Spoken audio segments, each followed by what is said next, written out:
let's start with our last circuit, the circuit we made in the last video. And I take this one and I make a copy of it.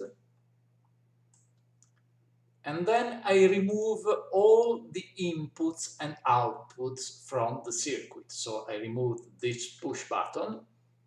I use the key delete or cancel on the keyboard and remove this one and also remove this one.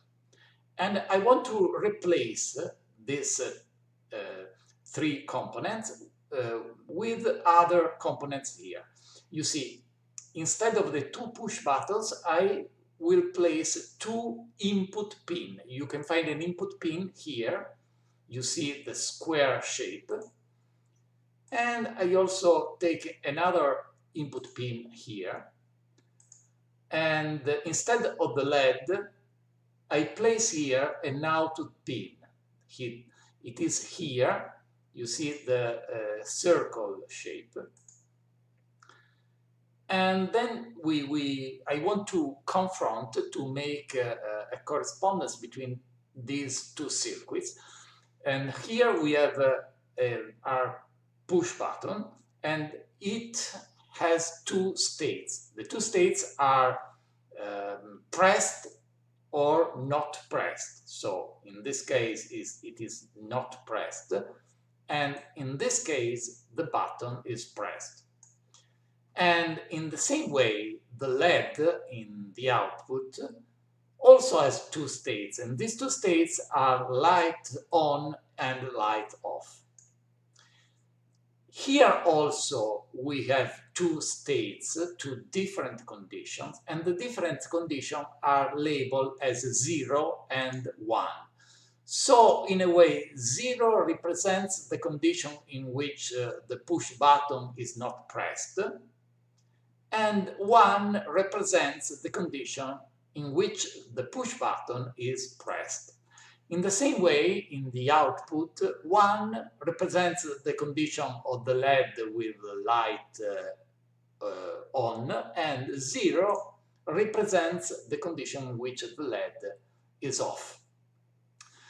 These 0 and 1 are two digits, two binary digits, two binary values, and there is a sort of arbitrary correspondence between 0 and off and 1 and on. It is completely arbitrary because 0 and 1 in this circuit are abstract number, but it is quite natural in the beginning to correspond 0 to off and 1 to on, and we'll see later that it is possible also make different correspondence, but for now this is our beginning starting point. So I also want to place a label near the two input pin, and I want also to place a label near the output pin. I call it X, and I place a label to the east, so to the right of the output pin. So now I want to describe the operation of this circuit, how it operates, and for this purpose I use a different instrument.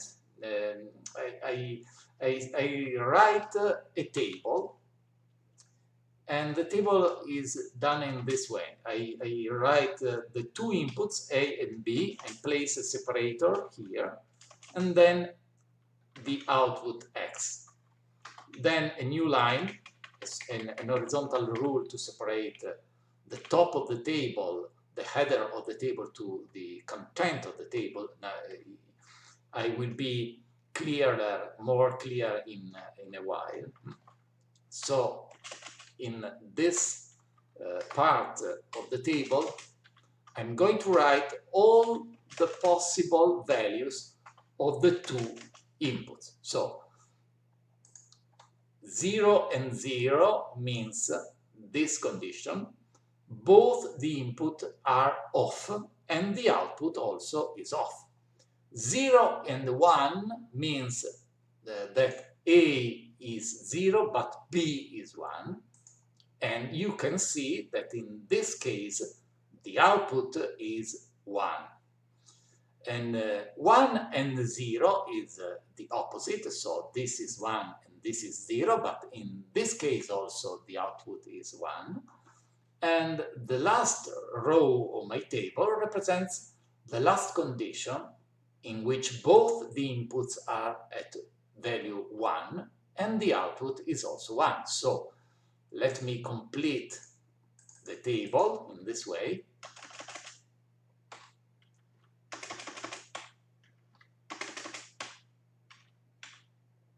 Sorry. Okay. The name of this particular table is truth table. The truth table is a table which represents all the possible values, all the possible conditions, all the logic digital circuit. For example, in this case, we have 4 possible conditions: 0, 0, 0, 1, 1, 0, and 1, 1.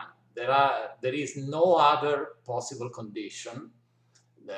2 inputs and 4 different values, couple of values for A and B. And I want also to show you that the last row of the table, in which both the input are at 1 values, it is impossible to achieve it in this circuit because I cannot push both the button at the same time. So here it is possible because when you don't push, you don't click on the input pin, it maintains the last value. In this case, it's not possible because I cannot push both in the same time. So this circuit, this logical circuit, explains how does the OR gate works. The OR gate is called OR because the working is explained in this way. The output X is 1 if one or the other one of the input or both are at value 1. Or in other words, the output is true if A or B are true or both of them are true. Many times we use also the values true and false to represent 0 and 1, but we'll see more about this in the future.